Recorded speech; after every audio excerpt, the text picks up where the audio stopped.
Hi everyone, this is Miss Maccini and I am going to make a really quick tutorial to show you all just how to get to some of the Springfield Public School apps that you're going to need in order to complete your virtual learning.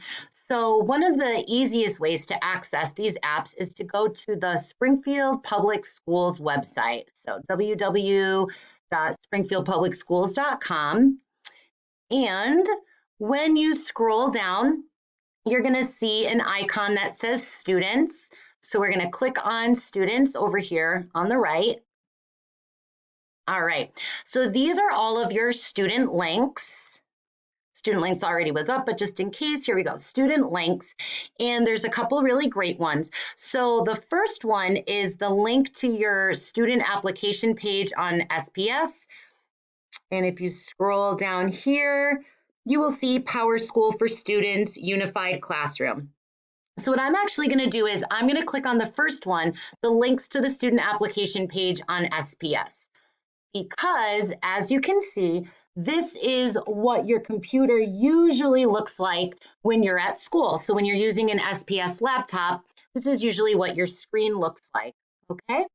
So when you see over here, here is the clever.com app. That's a really easy shortcut to get to Clever if your teachers are posting assignments on there.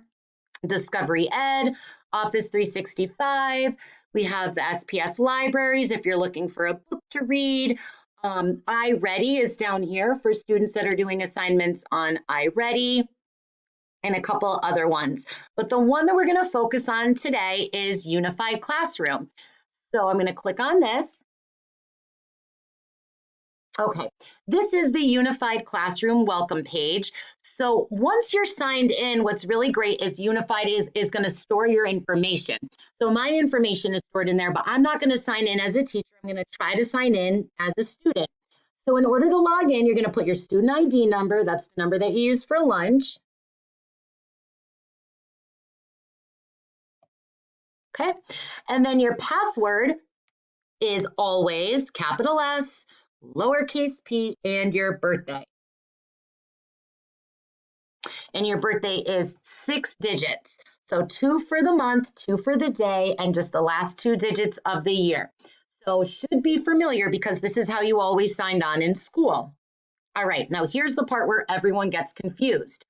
You do not sign in with this blue button. Instead, you're going to sign in with Microsoft. So that's going to kind of hook everything up through your Microsoft Office. So you have to sign in with Microsoft. So we're going to do that here.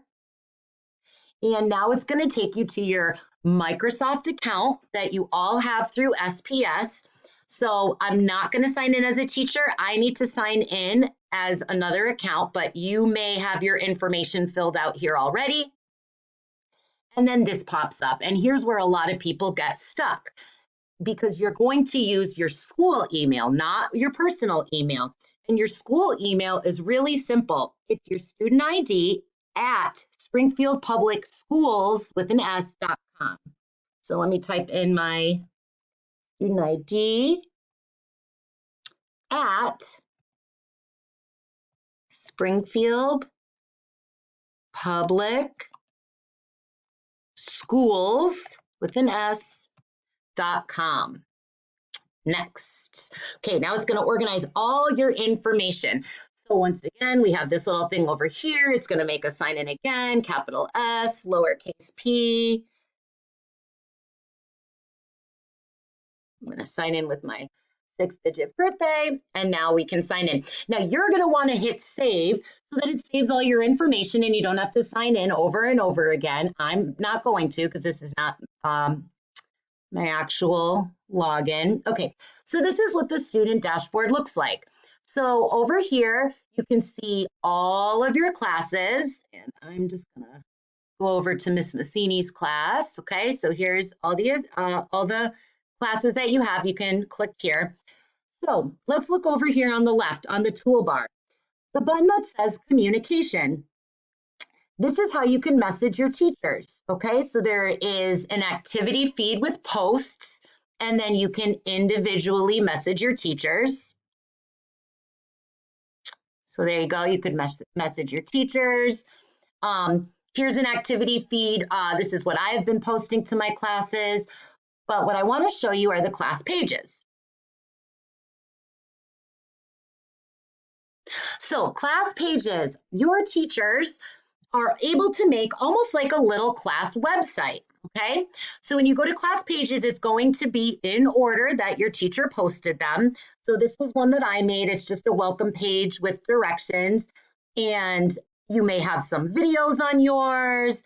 You may have some links to assignments on yours. Okay, so let's see what this assignment looks like. This was an assignment that I made. So here are like the directions, and then there's some links. So your teachers might have discussions posted for you. And the only thing you want to be careful of is the links to the discussions and the links to the websites. They're kind of tiny. They're the little ones they're a different color than the rest. So you just have to click over. You know what a link looks like when you click over it, the little hand comes up. So you can access links, you can access videos, and you can access assignments, okay? So this is an example of what Unified Classroom looks like. That's how we signed in. And once you're in, you are able to message your teacher, message your classmates, but you really want to check the class pages, and you're going to want to check the pages for all of your teachers. All right, so when you click down to here, these are all of your classes, and all of your classes will have a different class page where they're keeping track and communicating with you and posting some of your assignments. Okay, so that is just a really easy way to get into Unified Classroom. Springfield Public Schools students, you're going to go to the student links and you're going to click on the application page. Okay, just real quick while we're here, a lot of teachers are using Clever. A lot of teachers are using Everlastic, iReady. You should find directions to whatever your assignment is in your unified class page, or your teacher will message you. But I did want you to see that you are able to open your Office 365 from here. So that's why that student application page right here is so cool, because you can get to Office 365. And here you go. So these are like all of the Word documents or PowerPoints that you did during the school year. So Outlook, this is your email. You can email your teachers. OneDrive, that's where all your files should be saved. Microsoft Word, so if your teacher has an assignment and they need you to write something or answer some questions, what you're going to want to do is you're going to want to open up Word, do your work, save it, and then you can email it to your teacher. Excel, we're probably not going to use that. PowerPoint, you may have a project where your teacher wants you to do a PowerPoint about something. OneNote, how you can access your class notebooks, but I want us to pay attention to Teams. I'm going to host another video in a few minutes that's going to show you how you can open up Teams, and it's a really, really great way for you to communicate with your teacher and to get assignments. Let's open that up.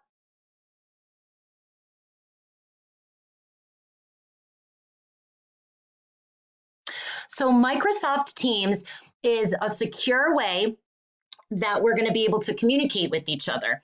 So your teachers can post assignments on Teams.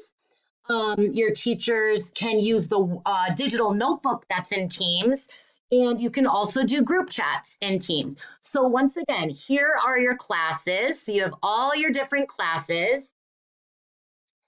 The chat feature will allow you to join group chats with your classmates.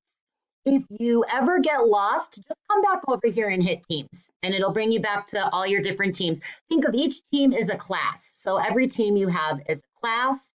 You can check your assignments here, and you can check your files. So I'm just going to open mine. I have a few minutes left on this video.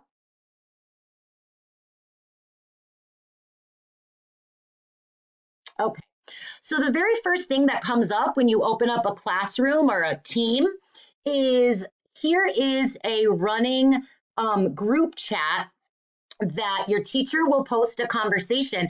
And then one thing you're going to want to do is you're going to want to hit reply. A lot of people are just starting new conversations, but once a conversation is started, it helps to keep it organized if you hit reply. So this is one way I'm communicating with my students. I'm kind of letting them know, here's a shout out for some kids who got their work done. Here is my office hours. So from 10 to 12, your teachers are available to work with you. If you go up here, these are files that you can save when you do your work to upload to your teacher, your class notebook, and assignments and grades that your teachers have posted. So you may have a teacher that wants you to use class notebook. I know that's what I'm using with my students.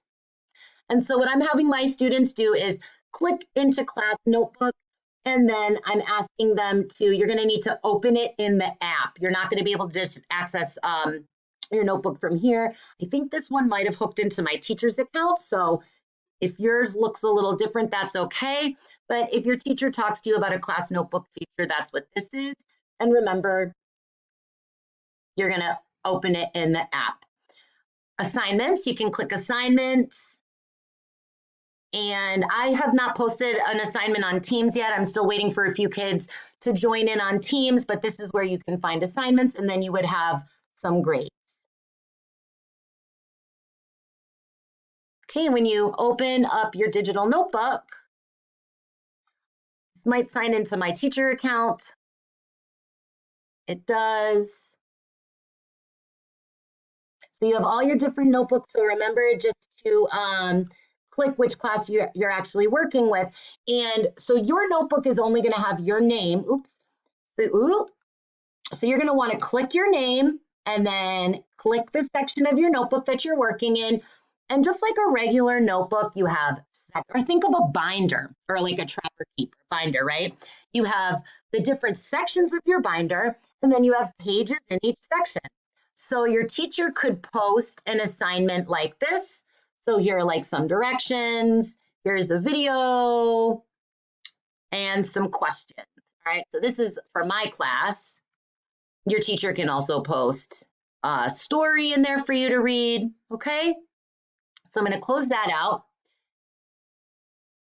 And just real quick, one last time, we went to the Springfield homepage, we clicked students.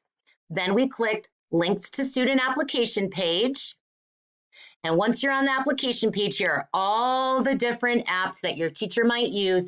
You're going to want to first go into Unified Classroom. That's the #1 place that you're going to start, because when you go into Unified, you have all of your classes here, and all of your classes and teachers are going to be posting their work for you, okay?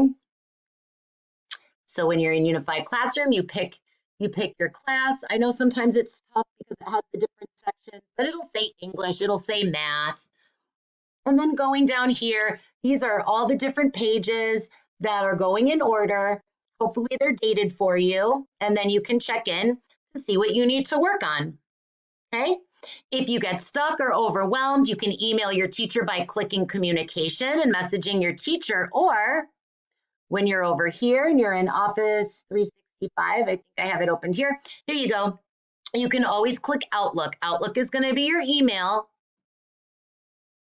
This email box might not be set up yet, but you can just send an email regularly. Okay, oops, that's going to be my email, so we're going to click out of there. All right, folks, so this was like super quick overview. SPS Home, SPS Students, Student Application Page, and you're going to use Unified Classroom, and you're going to use Office 365, and there's a couple other shortcuts here. All right, have a great day. Thanks for watching.